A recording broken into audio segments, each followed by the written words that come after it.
Boss ఎవరు దిక్కుమన్నారా మిమ్మల్ని ఎందుకు దిక్కేస్తారు? ఎవరు దిక్కుమన్నారు? శుక్రరాజు ఎవరు? జగనా?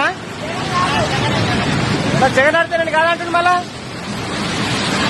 జగన్ ఆడితేనండి కాదంటుంది కదా మళ్ళా. జగన్ ఆడు ఉండు కదా. కాదు మరి పిక్ అందరు వీకాలి కదా, మాది ఒక్కరే ఎన్ని పిక్తున్నారు? కాంగ్రెస్ కూడా వీకాలి కదా, కాంగ్రెస్ వీకాలి కదా. మరి అట్లా వ్యక్తున్నారు మీరు అన్ని అట్లు కూడా కాంగ్రెస్ అట్లు కూడా మా టీఆర్ఎస్ ఎప్పుడు వ్యక్తులు ఎందుకు? ఇవన్నీ మొత్తం కాంగ్రెస్ అట్లే పెట్టరు కదా. ఏడ వ్యక్తులు చూడుకో, ఆడ కూడా వీకాలి, కాంగ్రెస్ వీకాలి, అట్లనే కూడా అట్లు ఉన్నాయి.